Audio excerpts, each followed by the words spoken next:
Hello students, आज अपन पढ़ेंगे class 10th की जो मैथ्स है उसका पहला चैप्टर वास्तविक संख्या है। इसके अंदर अपन ने अपरिमेय संख्याओं वाला चैप्टर पहले कर लिया है। इसके बाद अपन देखेंगे कि जो अभाज्य गुणनखंड है उनसे कैसे सवाल पूछे जाते हैं, और ये अभाज्य गुणनखंड है ये एलसीएम और एचसीएफ निकालने में भी मोस्ट इंपॉर्टेंट रहता है, क्योंकि एलसीएम और एचसीएफ निकालना बोर्ड का फेवरेट क्वेश्चन है जो हर बार आता ही आता है। वो आपको देखना है, वो अपन नेक्स्ट वीडियो में करेंगे। अभी अपन सीखेंगे अभाज्य गुणनखंड। ठीक है, तो अभाज्य गुणनखंड क्या होता है? संख्याओं को अभाज्य संख्याओं के गुणनफल के रूप में लिखना। यानी कि देखिए, जैसे 8 है तो 8 को अपन अभाज्य संख्या कौन सी है, ये है, और ये आगे भी जाती है, लेकिन अभी तक आपको इतना तो कम से कम याद रखना ही रखना है। 2 3 5 7 11 13 ये क्या अभाज्य संख्याएं हैं, तो इनके गुणनफल के रूप में लिखना है। तो कैसे लिखेंगे? जैसे 8 है, इसको लिखेंगे 2 गुणा 2 गुणा 2। ठीक है, 2 दूनी 4 दूनी 8। तो ये जो लिखा है ना, ये अभाज्य गुणनखंड के रूप में इसको लिख दिया। अब जैसे दूसरी संख्या लीजिए 6।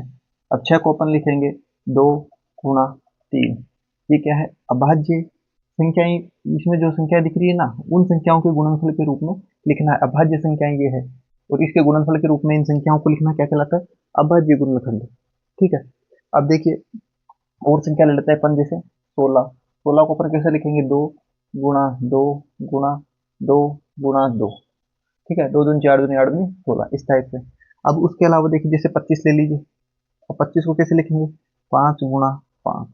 तो ये तो कहलाता है अभाज्य गुणनखंड के रूप में लिखना। ठीक है, अब एक सवाल, इन सवाल के माध्यम से अपन इसमें 3 चीजें पढ़ेंगे जो बोर्ड एग्जाम में पूछी जाती है और मोस्ट इंपोर्टेंट है। सबसे पहले गुणनखंड के रूप में लिखना, जैसे कि ऐसे लिखा था। अब वैसे 400 को कैसे लिखेंगे, क्योंकि 400 एक बड़ी संख्या है।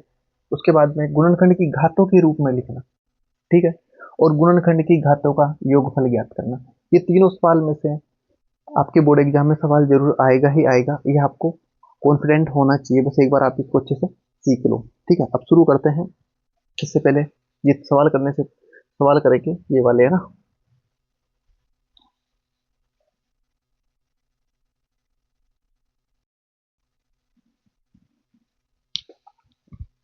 तो अब अपन देखते हैं बोर्ड एग्जाम में सवाल जो पूछे जाते हैं वो किस टाइप से पूछे जाते हैं। ठीक है, अभी 400 का अपन को क्या करना है? अभाज्य गुणनखंड के रूप में लिखना है पहले। अब इसको कैसे करेंगे, क्योंकि ये बड़ी संख्या है, तो इसको करने के लिए अपन भागफल विधि का प्रयोग करेंगे। जैसे 400, इसमें अपन 2 का भाग देंगे इधर। 2 में 2 का भाग दिया तो 2। ठीक है, 0 का 0। फिर इसमें 2 का, क्योंकि अपन को छोटी संख्या से भाग देना शुरू करना है। 2 से 2 का नहीं जा रहा तो फिर 3 का, 3 का नहीं जाता तो फिर 4 का। ठीक है, लेकिन 4 का जाएगा ही नहीं, क्योंकि 4 अभाज्य संख्या नहीं, पहली बात तो। और अगर 4 का जाता तो फिर 2 का ही पहले चल जाता है, इसलिए 2 का 3 का 5 का जो अभाज्य संख्या है उन्हीं का यहाँ अपन भाग देते हैं। ठीक है, तो यहाँ पे फिर 2 का देंगे तो यहाँ आएगा 100। फिर 2 का देंगे 50। फिर 2 का देंगे 25। अब देखिए 25 में 2 का जा रहा है, नहीं जा रहा, तो क्या 3 का जा रहा है? 3 का नहीं जा रहा, तो 5 का जाएगा यहाँ पे। और फिर आ गया यहाँ 5। तो ये जो संख्याएं हैं इनको अपन गुणनफल के रूप में लिख देंगे, वही इनका अभाज्य गुणनखंड होगा। जैसे कि 400 बराबर 2 गुणा 2 गुणा 2 गुणा 5 गुणा 5। ये क्या हुआ? ये होगा इनका अभाज्य गुणनखंड। ठीक है, यानी कि पहले पहले का आंसर है ये। ठीक है, अब देखिए दूसरे पे क्या पूछ रहा है? घातों के रूप में लिखिए। अब घात कैसे लिखेंगे? जैसे कि 2 है, तो 2 कितनी बार आया है? 1 2 3 4, 4 बार आया तो 2 की घात 4 लिख देंगे। गुणा 5 कितनी बार आया है? 1 2, तो 5 की घात 2। ये हो गया घातों के रूप में। ठीक है,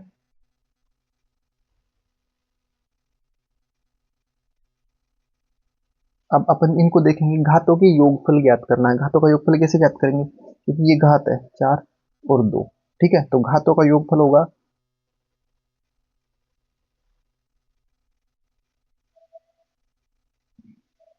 4 प्लस 2, यानी कि बराबर 6। ये इसके घातों का योगफल होगा। तो आप तीनों सवाल समझ गए होंगे। गुणनखंड के अंदर यही सवाल आते हैं, और गुणनखंड का आगे एलसीएम एचसीएम में ये काम आएंगे, तो आपको गुणनखंड अच्छे से रट जाएंगे। बस आप इसको एक बार अच्छे से रिवीजन करना, और फिर नेक्स्ट वाली क्लास है जो एलसीएम एचसीएम वाली वो देखना। ठीक है, चैनल को सब्सक्राइब जरूर कर लेना।